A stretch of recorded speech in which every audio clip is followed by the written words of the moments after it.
নেতৃবৃন্দ ও প্রিয় ভৈরববাসী, আসসালামু আলাইকুম। আমি ইমতিয়াজ আহমেদ কাজল। নিশ্চয় আপনারা আমাকে চিনেন, আমার সম্পর্কে জানেন। আমি দীর্ঘ আওয়ামী স্বৈরাচার সরকারের আমলে ভৈরবে অন্যায়, অনিয়ম, দুর্নীতি, ঘুষখোর সরকারি কর্মকর্তা কর্মচারী আর মাদক ব্যবসায়ীদের বিরুদ্ধে লড়াই সংগ্রাম করেছি। এই লড়াই সংগ্রাম করতে গিয়ে আওয়ামী স্বৈরাচারের আমলে 5 বারে 525 দিন আমি কিশোরগঞ্জ কারাগারে কারা নির্যাতন ভোগ করেছিলাম। এটা নিশ্চয় আমার ভৈরবের মানুষ জানে। যে বিষয়টা নিয়ে আজকে আমার ছাত্র যুব গণ অধিকার পরিষদের পক্ষ থেকে মানববন্ধন করেছে, আমি তাদেরকে ধন্যবাদ জানাচ্ছি আমার পাশে ছাত্র যুব গণ অধিকার পরিষদ দাঁড়ানোর জন্য। আজকে আপনারা জানেন যে বিষয়টা নিয়ে আজকে মানববন্ধন করা হচ্ছে। ভৈরব থানার একজন কুখ্যাত মাদক ব্যবসায়ী, তার নাম হচ্ছে জমশেদ। সে এই পর্যন্ত 12 থেকে 13 বার কিশোরগঞ্জ সহ ব্রাহ্মণবাড়িয়া, নরসিংদী বিভিন্ন কারাগারে সে জেল খেটেছে মাদক মামলায়।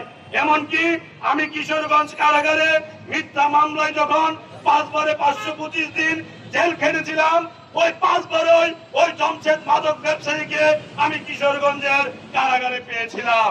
একজন মাদক ব্যবসায়ী কিভাবে ভৈরবের রাজপথে আমার বিরুদ্ধে মানববন্ধন করে, এর জবাব ভৈরব থানার ওসিকে দিতে হবে। ভৈরব থানার ওসি অনেক অপকর্ম করেছে ভৈরবে, তার প্রমাণ আমার কাছে আছে। এই ওসি ভৈরবের গজারিয়া ইউনিয়নের স্বেচ্ছাসেবক লীগের 3 নম্বর ওয়ার্ডের সভাপতি, তাকে গ্রেফতার করেছিল আজকে থেকে 2.5 মাস আগে। তাকে গ্রেফতার করে 5 জন আসামি গ্রেফতার করেছিল। টেবিল হান্ট, মানে যে শয়তান ধরার যে টেবিল হান্ট অভিযান ছিল, ওই টেবিল হান্টে 5 জন আওয়ামী লীগ নেতাকে গ্রেফতার করেছিল। এর মধ্যে সম্রাট নামের একজন স্বেচ্ছাসেবক লীগ নেতা, সে বহু টাকা পয়সার মালিক, গজারিয়া ইউনিয়নের পাদুকা ব্যবসা করে। তাকে মোটা অঙ্কের টাকা নিয়ে 4 জন আসামিকে চালা থেকে ছেড়ে দিয়েছে। এইটার জবাব ভৈরবের সাংবাদিক ভাইরা আজকে পর্যন্ত ওসির কাছ থেকে নেয় নাই। এই জবাব ভৈরবের সাংবাদিক ভাইরা ওসির কাছ থেকে নিতে হবে।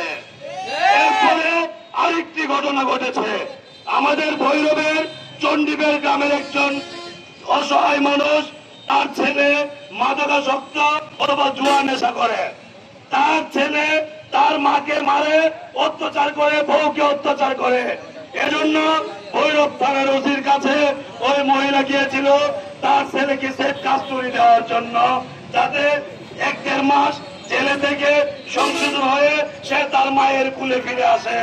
কিন্তু ওসি তার বাড়ি থেকে গ্রেফতার করে থানার লোকালে যে দেশীয় অস্ত্র থাকে, ওই দেশীয় অস্ত্র দিয়ে ওই ছেলেকে কিশোরগঞ্জ কারাগারে পাঠিয়েছে।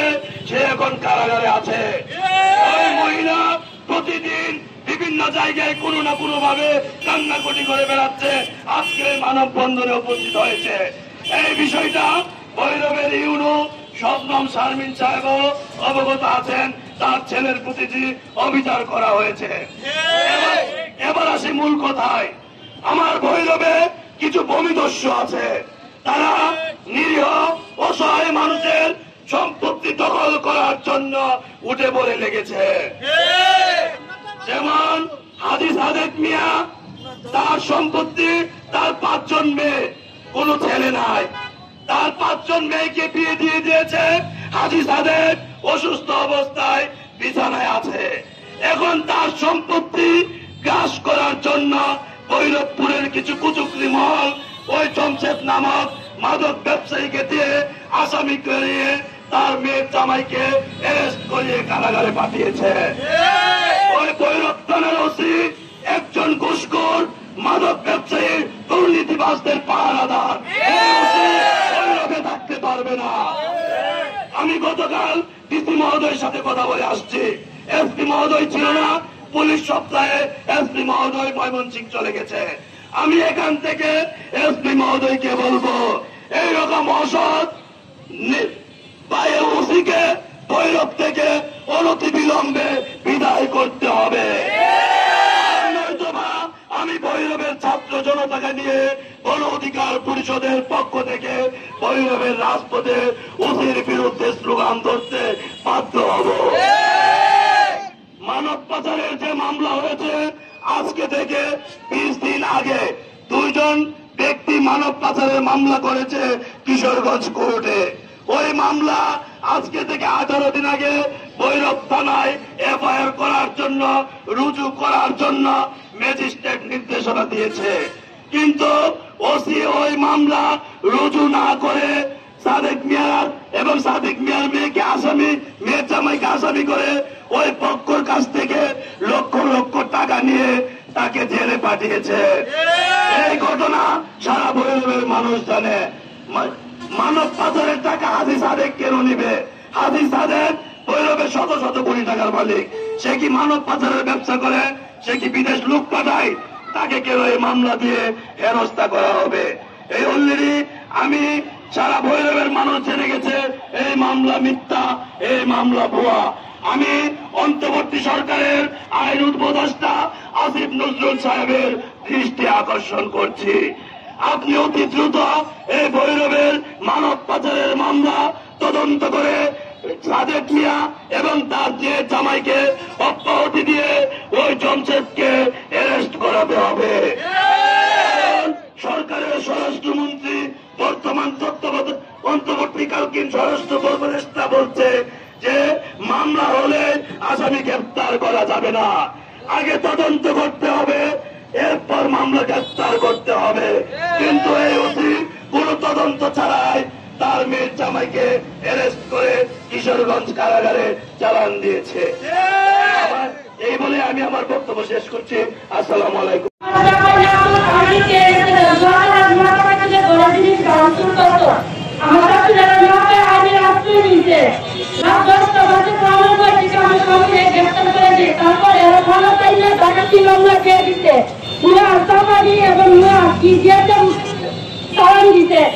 ম্যাজিস্ট্রেট পুরো 3 বার করে জামিন দিতে যাবে নিতে না, জজ পুরো 2 বার করে জামিন দিতে যাবে নিতে না।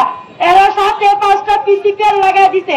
আমার একটা বাড়ি আছে, বাড়িরা 5.5 লাখ দিয়ে বন্ধক দিয়ে বিদেশের বাউ করছে।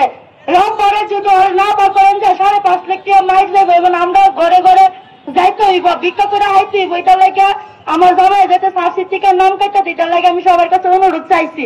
এবং কাজল বাইরে ধরায় আমরা বলছি কাজল ভাই আমরা একটা ব্যবস্থা করে দিব, শাস্তির থেকে যাতে নাম করা যায়, উচিত কোন যায়, এটা লাগে আমি সবাই মিনতি করছি। আলহামদুলিল্লাহ।